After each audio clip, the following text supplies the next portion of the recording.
Hello and welcome to Crafting a Revolution, the podcast. My name is Katie Freeman and I'm your host. Every Wednesday and Friday, I bring you interviews with female and non-binary makers of all kinds from all over the world. Today's guest is Eleanor Rose. Now, I've actually had Eleanor Rose on really recently. Eleanor is a part of the dynamic duo, The Ladies Who Would.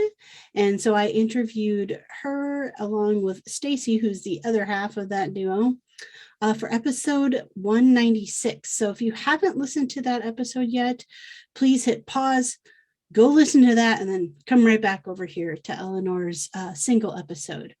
So great time chatting with Eleanor, getting to learn about just her story, her journey, and diving a bit more into how she is a tool maker, which is something, that she does solo outside of working with the Ladies Who Would. So excited to bring you this interview. Before we chat with Eleanor, though, I want to give a big shout out and thanks to the Revolution Pod Squad over on Patreon. So thank you so much, Annette at 513 Woodworks, Katie Thompson, Women of Woodworking, Kevin, Lefty's Woodshop, Christy, Twisted Twine, Jeremy Spies, Sammy, Go Sammy Lee, Sven, Dwarf Size Workshop, Rachel, Moody Makes, Bonnie, Tool Mom Bonnie, toolmomstore.com, Laura, Oakley Soap Company, Mary Lou, Made by Mary Lou, Brandy, Studio Obey, Lee, The Rainbow Carver, Ellen, Little Bear Furniture, and Ethan Carter Designs. Thank you also very much for your continued and ongoing support, helping me to produce 2 episodes a week every week. If you would like to get your name added to this list, you certainly can. Just head on over to patreon.com/crafting a revolution. I would love to see you join the pod squad over there. All right, let's head on into the interview with Eleanor Rose. And like before, I like to start with asking my guests to introduce themselves. So I'm going to let you do that. I'm Eleanor Rose. I'm a toolmaker and an artist and Jane of all trades, I guess. Love it. All right, so I want to know your story. Like, where'd you grow up? What, how'd you get to where you're at? I grew up in a small little town in Central California that is known for 2 things. It's the hot springs and the Great Peacock Massacre of 1997. Okay. It's just kind of a horrifying thing that happened in our town's history. So now I will be Googling that after our chat. I'm pretty sure they have scrubbed the internet, but I can email you the full thing. Okay. Yeah, short story that we had a giant peacock invasion and they destroyed like every roof in the town. So yeah. Okay. Peacocks are demon birds. All right. So you grew up there. What was life like there? It was rural. It's like very like farm country. Yeah. And like I was close enough to like San Francisco that I had some like kind of like art-ish experience, but it was mostly like my first job was working at an apple ranch, and it was like very old school rural. Yeah. Is it a pretty like agricultural area or? Yeah, it's mostly ag where I was. It was like ag, or you either did ag or you worked for a church. Okay. So how'd you get from there to doing what you do? Well, like I knew pretty much from like the time I was 5 that I wanted to do art of some sort. I like obviously didn't understand how the art world worked, but and then like being in a rural town made me like want to escape it. I'm pretty sure that's you either, yeah, it's like Rumspringa, right? Like Yep. you get out or you stay forever. So yeah, I went to New York City for undergrad, like left and like took on copious amounts of debt just to get out of my little like tiny little fishbowl. Hmm. Um, yeah, and then like got a degree in sculpture with that. Yeah, it's a interesting experience. What was it? I mean, did you knew you wanted to be an artist since you were 5, but like, was there a certain type of art you thought you wanted to go into? I mean, was it always something, 3D art kind of stuff? No, I was a painting major for half of my time at Okay. in undergrad. I think that was like my broadest concept of art. Really, was like you either do like figurative, clay, or you paint. Mhm. Because I wasn't exposed as much as I would have liked to have been to like the more conceptual side of things. So yeah, I started off as a painter, like primarily like portraiture kind of stuff. And then I got a work study gig in the wood shop and it just kind of took off and like, yeah, really understood the material, really loved the material. Um, and started making furniture. And then my entire thesis ended up being like centered around like couches and tables. Um, I don't think my thesis advisor was super happy with that, but um, it made me happy. So yeah, that was kind of the burgeoning moment. Was like the yeah getting that work study job. Okay. And so, I mean, then you switched to sculpture. Yeah, I switched to sculpture after like I got that job in my sophomore year, Okay. and then was like, oh no, this is much better. um, Not to diss painting, like I still really love to paint, but I was like, yeah, it just like made sense Mhm. to me a little more than the 2D stuff. It just kind of clicked. I think that like runs in the family. My long after like when I was like 19 or 20, my mom like gave me the um family tree and it was like, oh, okay, like 4 or 5 generations back, all the way back to Norway, they were furniture makers and like woodworkers. I was like, man, I could have like skipped all that. um yeah, it was this whole thing. So yeah, and like my dad's always been really good at like taking apart stuff and fixing it. He's basically kept our house running for way longer than it probably had any right to. Um, yeah, so yeah, 3D just made sense. Okay. Yeah. I mean, what was it like, I guess, learning it besides the like, man, I could have skipped that all of that. What was it like to I guess discover that history? It was interesting. I mean, I have like a weird kind of relationship with my past, like, or not my past, like, yeah, I have an odd feeling about my history. Like, I like completely got rid of my original last name and um yeah, like coming out was like this like very like weird moment. But like back then I wasn't out and I was like super into it and um yeah, it was interesting to know that that like ran in the blood, but Mhm. I don't know, I'm a little uncomfortable with it. It's like, does that mean free will exists or doesn't, or like uh, yeah, it got very existential there for a minute. I was like, I can't do it. Yeah. I mean, I guess I definitely I can relate to that. I have um like my great great grandfather was a woodworker. Um and the little like I don't actually know my biological father, but the little bit that I know about him, he was like in construction, so making with his hands. And so it's very similar as like I knew actually at a young age that it was in my history, but it was interesting because I guess when I grew up, definitely grew up in the era of like, no, we don't go into things that we work with our hands. We go into things that like put you in front of a computer all day. Yeah. Like pushing university and like careers that did not align with building. Yeah. So yeah, interesting. So okay, so you get your undergrad, and I know at some point you made your way back to California just from the first interview with you and Stacy. Yeah. So how did you make your way back to California? Well, I had convinced myself I hated New York City, which I don't think was true. I like absolutely hated myself.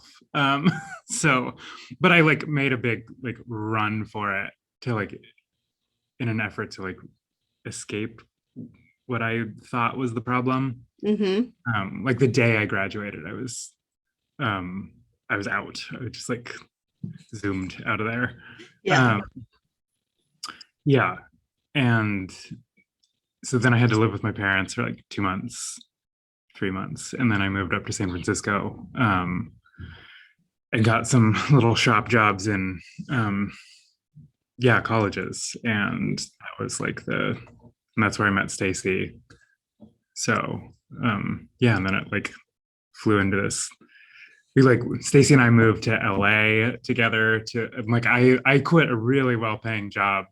Like I was the head of a metal shop at a school, and like I was like could live in San Francisco and be fine. And Right. but I was so missing making stuff, so I was like, I'm just gonna go get some kind of like maker job down in LA because LA was so much cheaper than San Francisco.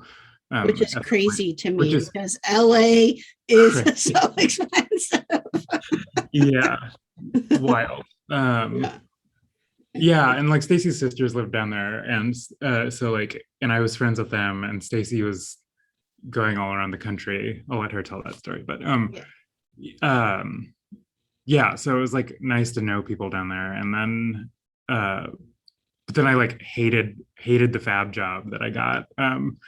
It was just like a weird, very like destructive, like masculine, toxic masculinity environment.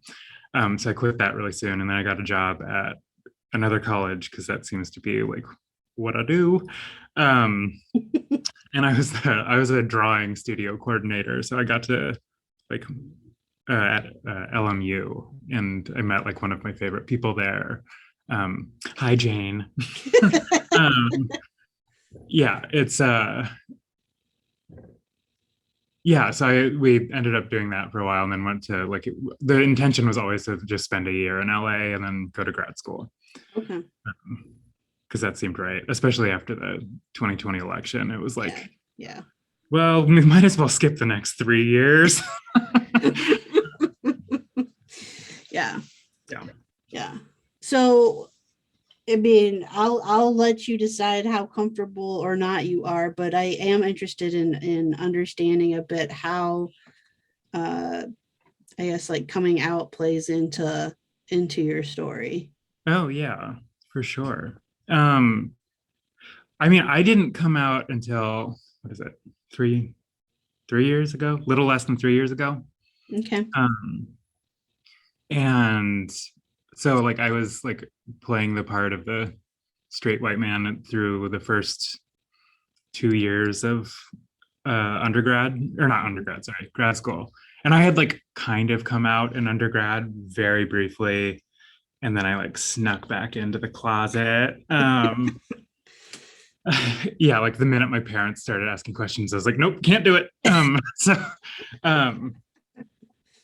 But yeah, I like finally was just like, I just can't like deal with I can't deal with it anymore. Like the egg cracked, as the trans lingo is. And I don't know, my art was like always about how unhappy I was in certain situations, and then like after that, after I came out, it was like, oh, okay, I'm like making transition art basically. So my thesis ended up being like a narrative of my coming out, because I was like making all the work in line with taking big steps in my transition. Yeah, and then like Stacy and I had been talking about collaborating for so long, and then it finally like everything aligned. It was like, oh, okay, like we can make these like what is it like to be a woman? Like what is it like for our like different socializations? Mhm. Yeah, instead of like the straight white man kind of narrative. Yeah, I don't know. Stacey always asked if I was gay, and like she just never, yeah, she never realized that I was a lesbian. So Yeah. Um, I mean, and I know she kind of she mentioned briefly in the joint interview about, you know, exploring the idea of femininity with yeah, you, kind of like in probably all throughout your collaboration around this issue, I would imagine, or around this thought. How, I mean, I know you went to grad school in at Madison, which, to be fair, Madison's like one of the queerest communities yeah, like in the Midwest.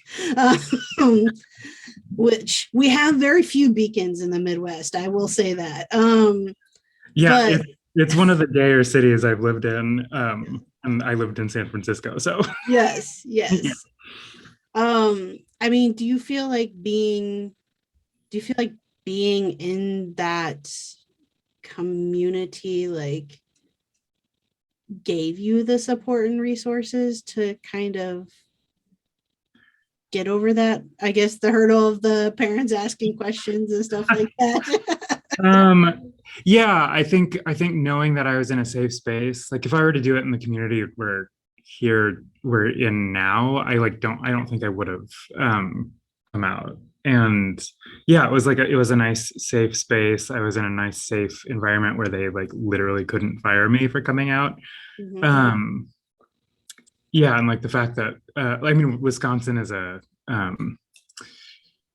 I always forget the term. It's a you don't need like there's like no gatekeeping around transness. Like the day I came out is the day I got estrogen, Okay. which is like lovely. That's how it always should be.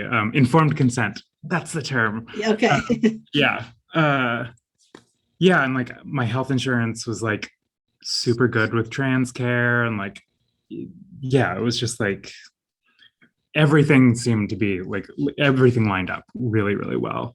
Um, and yeah, I did feel like super supportive. Like I could go to the bars immediately and not like feel out of place, even though I was like in that kind of weird, like half hair grown out. Yep, yep, Like, yep.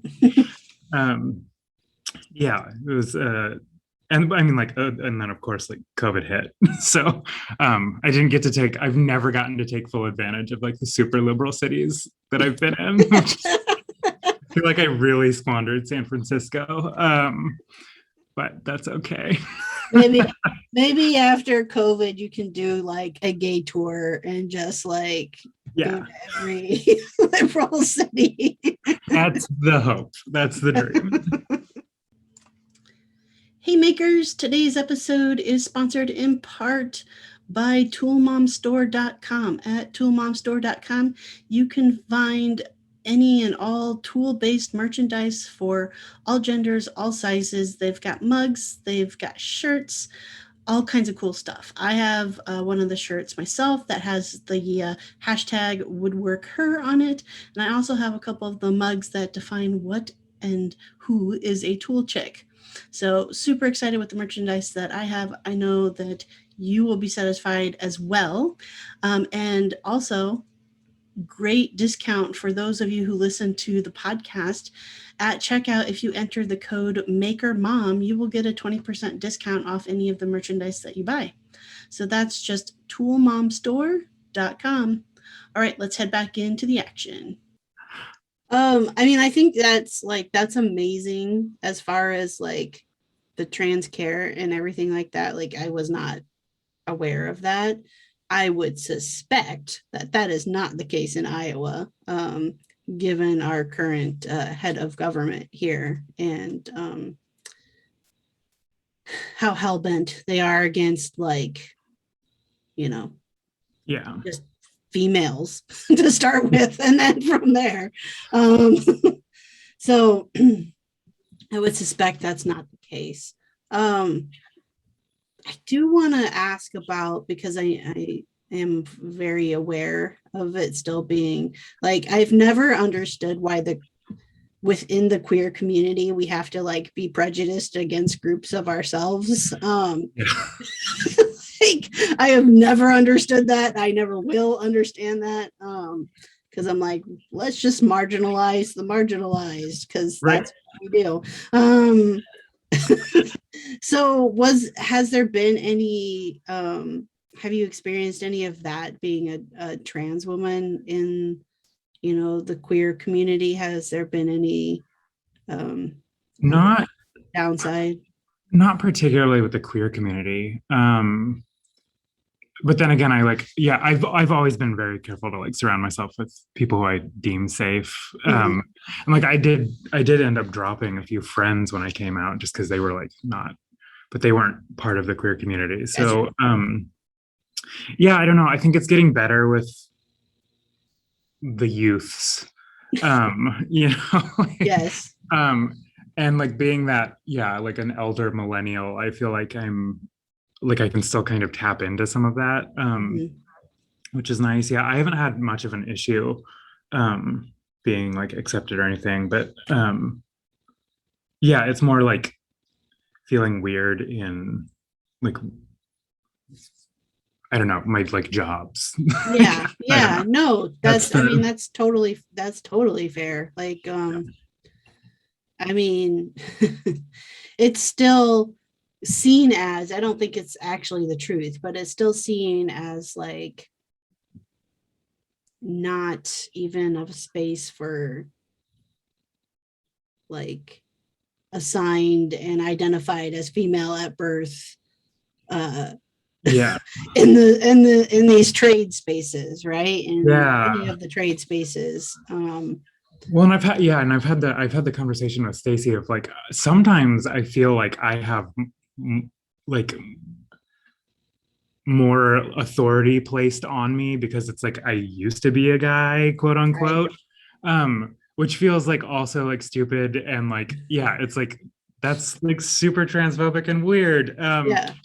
Yeah, it's like it's such a dumb dichotomy of like, so someone might come to me over Stacy, but then they'll also like hate me more than Stacy. Hmm. It's such an odd But kind I actually, it's odd, but I understand where it's coming from. And I think it's coming from because we still set the standard of what is the best thing yeah. to be in the world is a cis het white male.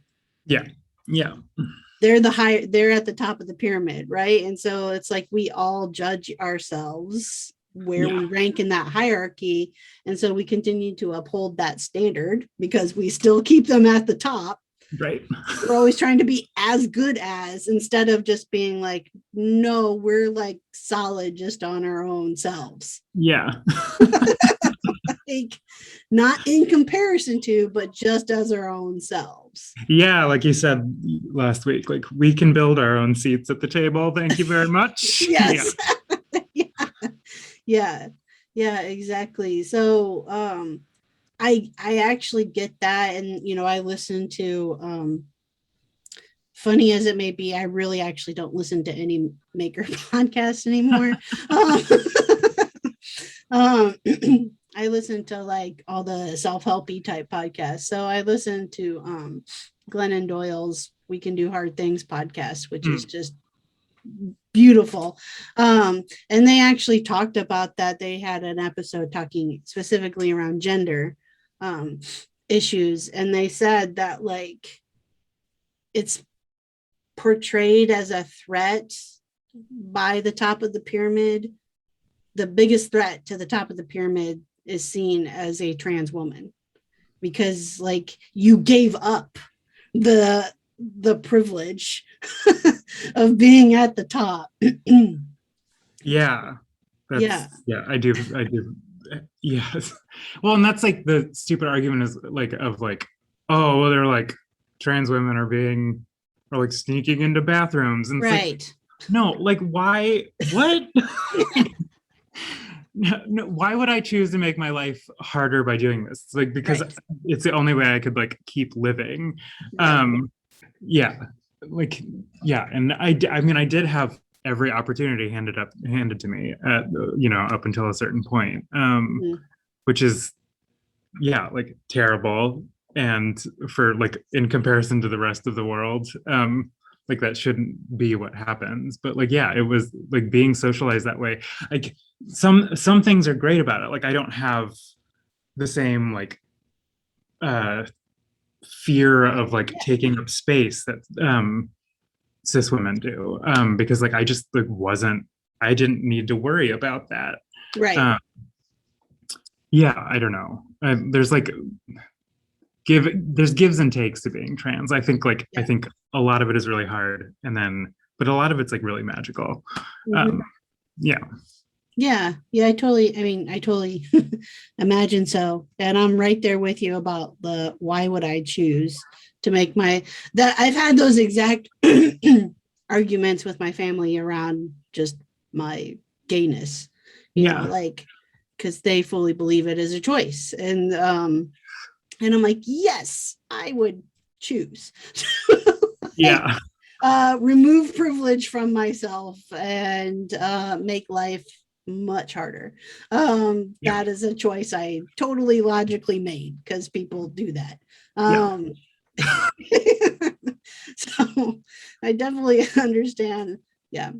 Um, do you feel like you still like in your collaboration work, or even I guess in your solo work, do you feel like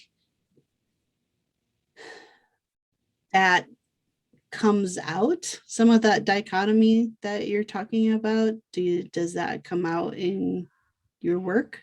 Yeah, I mean so much of our collaborative work is, I mean like our collaborative work is now our work. Like we don't really make solo work, now that we know this is working. Mhm. um yeah, I mean so much of it is just talking through stuff, and like each piece has a very different meaning than what it means to Stacy, or not very different, but it's like Yeah.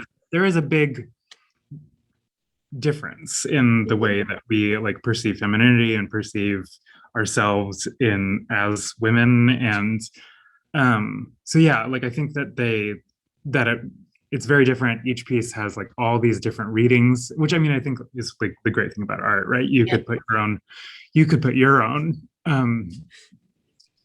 yeah interpretation Yep. on these things. But yeah, like I don't know, like my view of a lot of the stuff is like based around transition, and like that's why I like to that's why I like to sneak gradients into everything, to like kind of imply that. And I think it's I mean it's hard to not like, I don't think trans is everything that I am, but it's like obviously there, right? Like Right. so Yeah. it's gonna sneak into kind of everything, like unless I'm just like yeah doing like a dining table commission or something like that, like that's probably Yeah. not a trans table, but Yeah.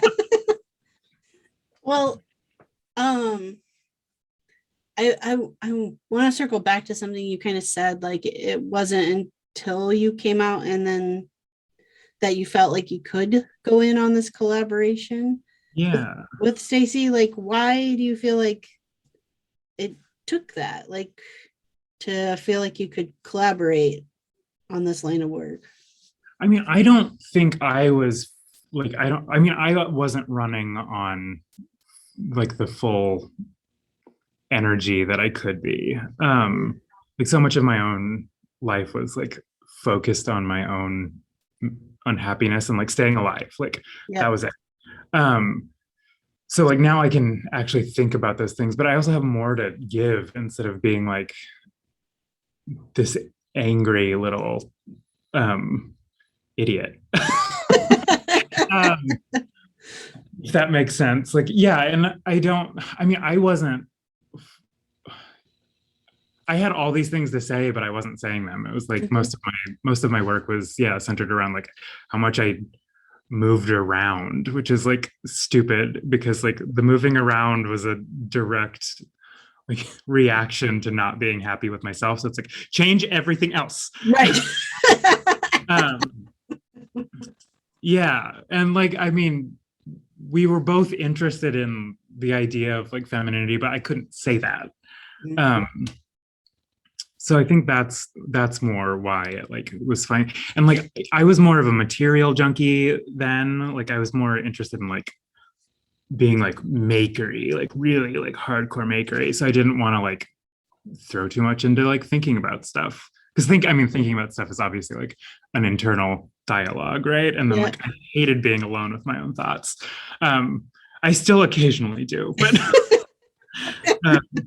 yeah, I think it just took like me being an actual person to like fully push the collaboration to a point where it works.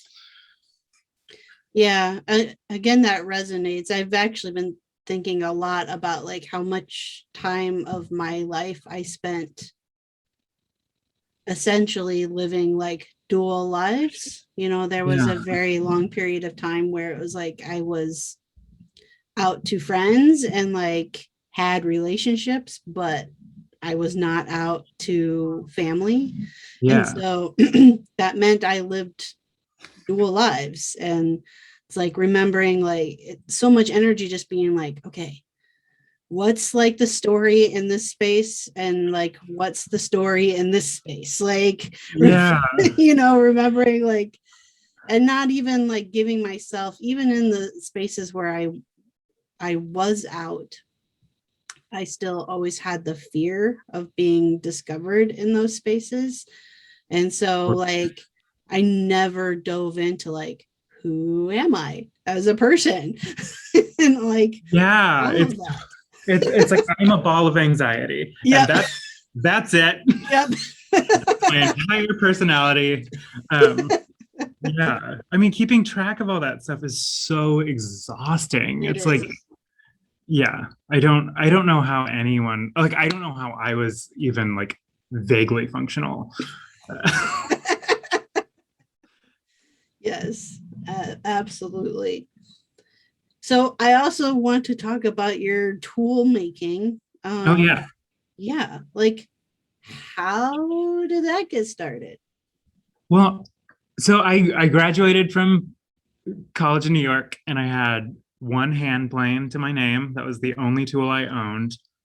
And like I had like the like start of a skill set and then nothing to do anything with.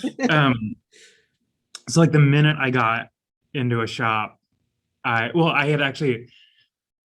Anarchist Tool Chest from Lost Art Press, and not to like be free ad space, but they're great. So I bought that, read it like cover to cover twice, I think, and it just resonated that I could like. I think there's only a couple things in there that's like make your own pinch sticks and your own winding sticks. And I was like, oh yeah, I could just make these things. And I happened to be in a shop where we were encouraged to like learn everything that the students were learning. So, and they had a beautiful machine shop.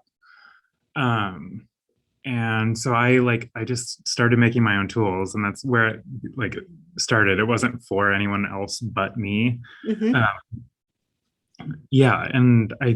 so it just like it started with that, and I just fell in love with it. And then one of my disciplines in, I don't even know if that's the correct term, it wasn't my major, it was like my under major in undergrad, was bronze casting. And so at a certain point I was like, oh yeah, I should just combine those two things, because I was doing like making like belt buckles and stuff, like super like dude mask kind of stuff in undergrad. And so I was like, oh well, okay, like yeah, I like loved casting, I loved everything about that process.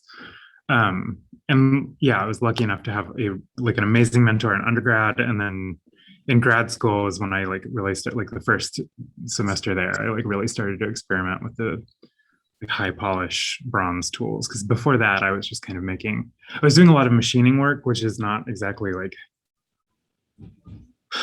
time conducive, Yeah, I guess. I don't know. that's Yeah. fair. Yeah, that's fair. Yeah. And like, yeah, the machining just was never like, it was just too much material and too much time. And like, it was a really good thing for me to learn, like, especially as a woodworker. I think machining like kind of tuned my eyes to be Yeah. like work a little finer and like look for the like, oh, that's a sandpaper scratch that I should probably get out. Mhm. Um, yeah, that's one of the main things I recommend to people who ask. They're like, what should I do to like get better? I'm like, learn any kind of machining. Like when you have to work to a thousandth of an inch or Yep. 100,000th of an inch, you like kind of like just Mhm. your brain like does a little like boop. Yep. Um, yeah, so like I still do machine. I like it, but only if it serves like the to save time. So, but yeah, like bronze casting is like there's something about molten bronze that I just like love. It's like the sexiest material. um, yeah, I don't know. And then yeah, I started getting a little bit of attention. But really it's been this last like summer that things really started to take off for the tool making and like got some major recognition by some major people, which is really nice. Um, Is that, I yeah, mean, so you're making tools, but then also doing tool restoration? yeah. I mean, I'm still building my collection, and like I can I counted up the other day, and it's like I only own two new tools, which is like kind of a cool thing to say. I mean, I don't know if that does that make me sound like a douche. No, no. um, I think that there are plenty of tools in the world already that are just like waiting to be cleaned up. Like I really would like to write a book on how to like restore a whole collection of tools. I think that would be like helpful because like I learned all of it from like the seat of my pants. I ruined a couple things. Like um yeah, and like I don't think you need to buy all the new like doodads and like as beautiful as like Bridge City Toolworks things are, like they don't need all the you don't need all the little buttons and the Right, right. dials and like yeah, I just think, and like yeah, again, that's coming from a tool maker who's trying to shill a lot of the Right. but yeah, I think refurbishing your own stuff is like really empowering. I think it's one of the more empowering things that I've done for myself. um and so yeah, I don't really ever sell the refurbished tools. They're always like they go in my like special cabinet. And then I rarely use them because tool making is such a like I need like a square and a foundry and then I'm done. Mhm.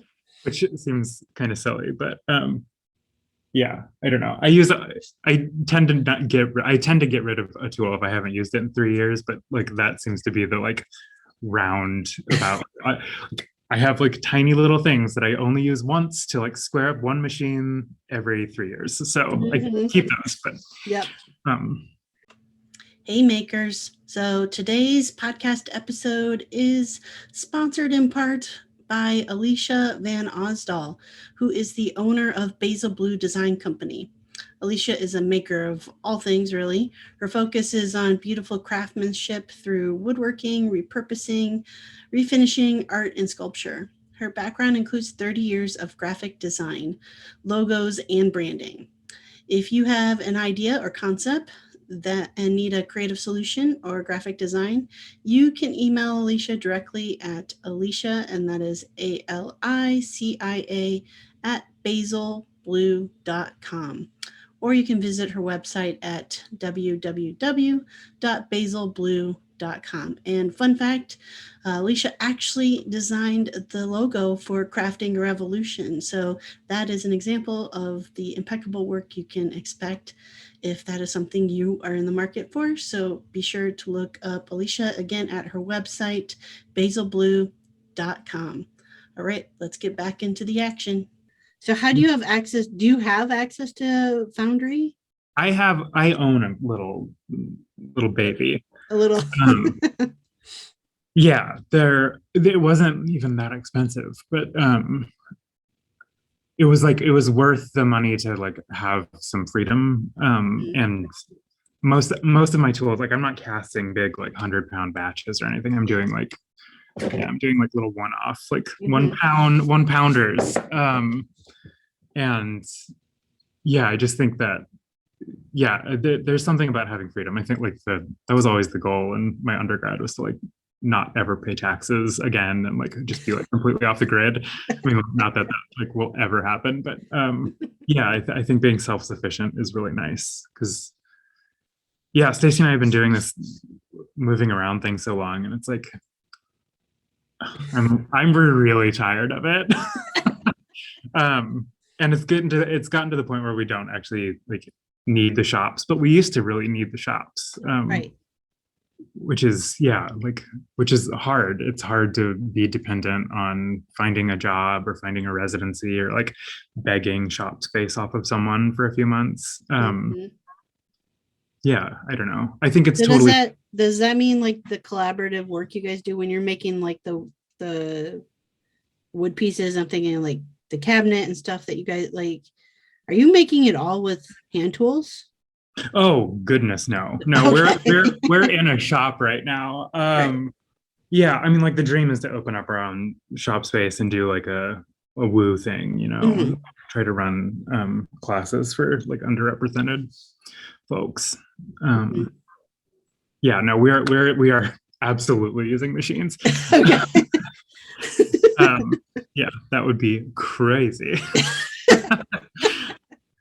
As much as I want to be that person, I don't think I ever will be. I like machines too much, and I like speed. Like the part of Yeah. being like, doing fab work for a minute was like, okay, like you gotta like, you can't take an hour to plane something. Like it needs to be Yep. done now. Yep. Yeah, that's the I've when I lived in California briefly, uh for a little over 4 years, I definitely, at that time it was not the Krenov school, it was the School of the Redwoods. And I definitely was like drooling over possibly trying to go there and learn woodworking there. And I still would like, it is definitely a dream to take a class from Laura Mays. Like I totally want to do that someday. Um, but I also like, I'm like, I really, that's why I don't like hand carve either. Like I just don't have the patience for it. Yeah, Um, yeah, I'm like, no, no, no, no, no. Like I want to get this stuff done. Um, not because it's not like enjoyable, but there's just something about like getting to the end vision a little totally. bit quicker. Yeah, Like, it's like, yeah, there's that satisfying moment where you're like, it's done. And like yes, if you can get to that point in a single day, you're like, I'm a winner. yes. Yeah. Exactly. Though I do think almost to your point about like uh, you know, being able to like learning to machine stuff and honing your skill, like honing your eyes that way. I think you can get something similar by learning to do stuff with hand tools. Like, Yeah. you Yeah. know, I mean, I have a jack plane. That's the only plane I own that's like functional. I think I mentioned in the last, like I have a box from my like father-in-law who Oh, passed right. a Yes. few years ago, but they are not functional. So I have not used them. Um, and I love the finish that I get when I Mhm. use my jack plane, but it comes back to again of like speed. But it was like going through class and we had to learn like the very first thing we had to learn how to do was to like sharpen and use a card scraper and sharpen and use a chisel, and same with the plane. Like that was like, and from there we actually never like, it wasn't a requirement to use the hand tool stuff, but it taught me enough about like you're talking about like the scratches from sandpaper. Yep. Like you can notice those when you've used like a good sharp plane and realize like there are no tool marks if Yeah. you know, if you do Oh, that. So I think it hones your eyes to more details and makes yeah. you a better user of power tools. Yes, totally. Yeah. Well, and like, yeah, my big one with that kind of thing was like the first time I used a shooting board, I was like, oh, this is square. This is okay. The chops out there, Yep, not so not square. no, not square. Nope. Yes. Uh, Yeah. which is always a popular debate. Like the only I don't personally own a table saw.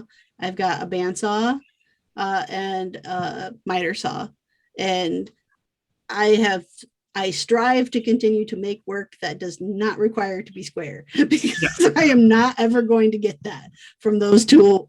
I mean, I could, but it would take a lot of work to dial them in to be square. Yeah. Well, and then like, yeah, the minute like you'll like cut a nail or something, and then Yes, you'll have to take it all apart. exactly. Yeah, Exactly. that's the big thing. Yeah, square's a nightmare. Like I mean, I think that's some of the reason too that I like casting is like one, it's quick, it's like molten, and then it's not, Yep. and then I can just like grind the exterior and be done. Yeah, that's like unless of course I'm doing like yeah a hand plane, but I stopped making those because I don't like it. It has to be square on all three sides to Yes. sell it. What? Yeah. No, I mean, I mean, that's why I power carve too. Like I said multiple times on the podcast, like I'm the only one who knows what I want that thing to look like. And if Right. I screw it up, nobody else knows but me. Totally. You Yeah. know? Yeah. If I accidentally take off too much material, well, I can just change the design on a fly and nobody is the wiser. Yeah. So if you don't get, a square glue up edge and you're doing a big glue up table, that is noticeable. Like, Oh yeah. that is a clear mistake to Yeah. everybody else. Yeah. Yeah. Wibbly wobbly is much better. Yes. I personally, I think. I mean, yeah, that's why I like Windsor chairs too. Is it's like, does it not fit? Well, you just bend it into place. That's right. I mean that. Yeah. Again, I think that's why Stacey and I work so well together is because she's got that like. She's like, everything has to be square, and I'm like, but why? Yeah. Are you sure it does? Yeah. So as part of I mean, how much do you, I guess let's get honest here. How much do you two drive each other nuts? It's. I mean, I don't know. Is Stacey going to listen to this episode? No, I mean, we fight. We don't like hate each other. Right. Like, I mean, obviously we don't hate each other. Like we're like, she's my best friend. And like, yeah, we occasionally get in arguments. We don't really argue about the work. We don't communicate well to each other in the work because we are so polar. We're like oftentimes saying the same thing, but in just like the vastly different ways. And like it'll be like, no, but I mean this, and then like I'll draw it, and then she'll be like, yeah, that, and I'll be like, oh, okay, oh damn, Yeah. yeah, no, I mean like we have a lot of fun like doing this, and like I think I think that's the key to like any good collaboration is like knowing that you're going to fight and not abandoning something. You know, I mean, it's like we're like basically like shop married, right? Yes, you are. Which I will say, maybe learning those skills there will provide a better marriage, like real life marriage Yeah. outside of the shop. I mean, I'm intrigued. Do you think did you ever intend to get like so much into collaborative work? I don't think so. I like we were both pretty protective of our solo work for a while. yeah, like Stacy right out of undergrad, and then me like right towards the end of grad school. We were both kind of like, no, we'll do the collaborative thing on the side, and then like we'll like do a couple pieces like that a year, and then like mostly work on our own stuff. And I mean, we've both gone back and forth so many times on how we feel about that, but like we make better work together.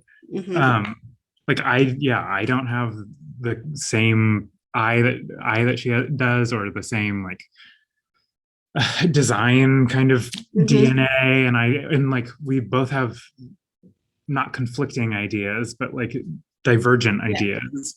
But when they combine, I think they're kind of fire. Yeah, yeah.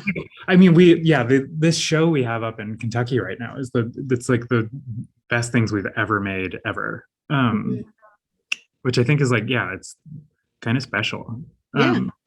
And I think more people need to collaborate, and should collaborate. And like, I mean, we're looking for teaching jobs right now, because our residency is gonna end in like 7 months, and we really want to teach together, because it's like, yeah, it's super fun to do it together, and we work so well together.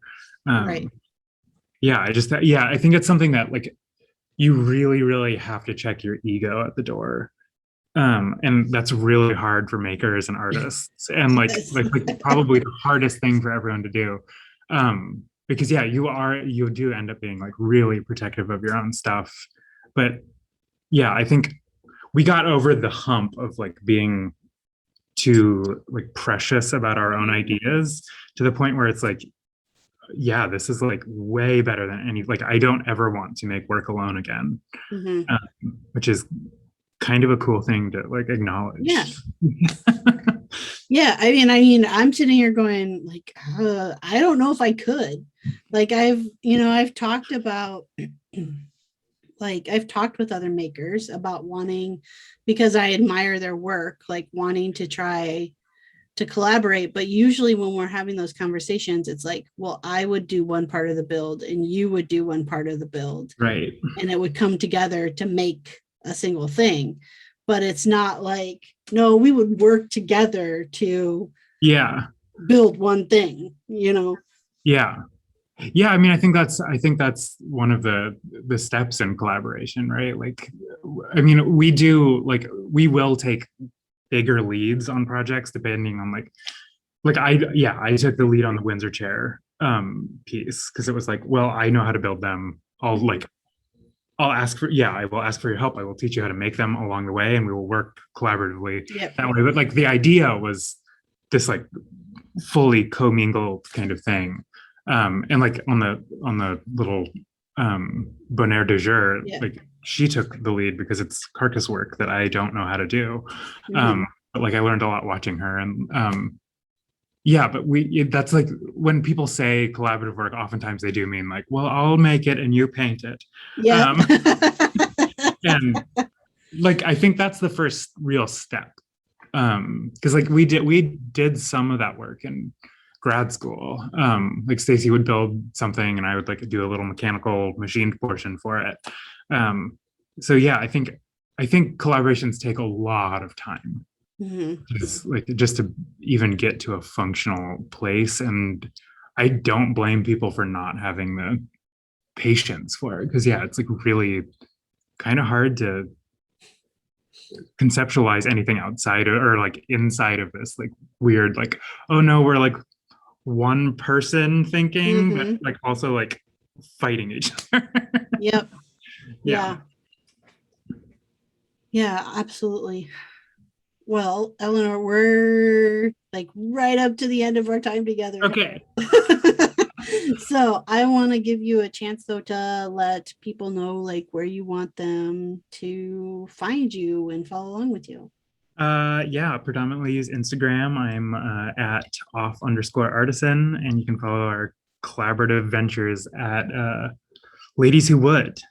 Awesome. Thanks so much for having me on. Yeah, I enjoyed learning more about your individual story. Thank you so much. Yeah, thanks. And I think you have Stacy tomorrow, right? I think so. Cool. Maybe I'll get to overhear it. There you go. Right.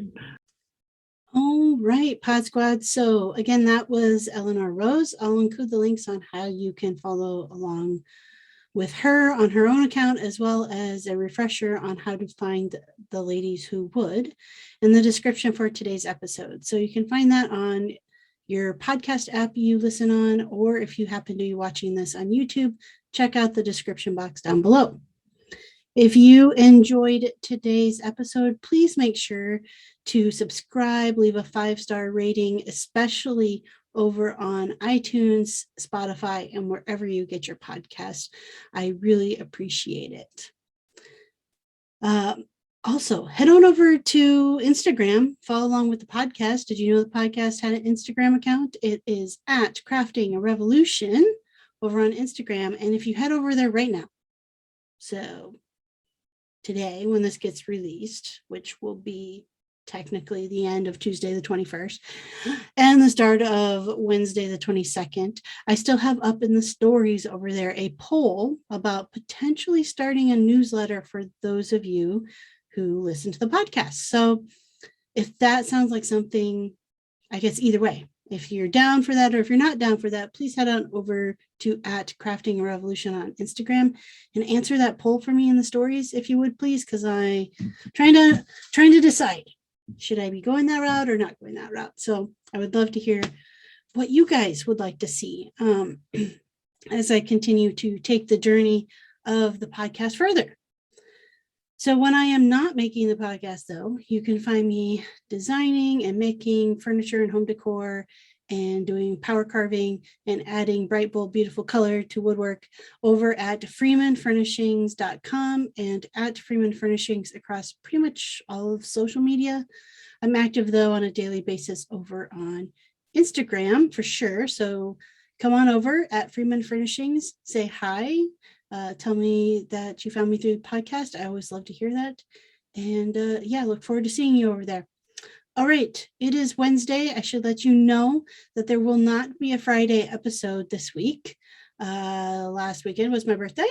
And so this is my birthday present to myself as we get ready to head out of town for a family vacation to celebrate birthday. I decided not to have to be scrambling up to the last minute and have a very late night the night before. So that is all to say. This will be the only episode for this week, but I will be back again next week, next Wednesday, with an episode with Stacy, the other half of Ladies Who Would. All right. So as always, have a great rest of your week. Have a good weekend, since I won't talk to you before then, and let's go craft a revolution. She, her, they, got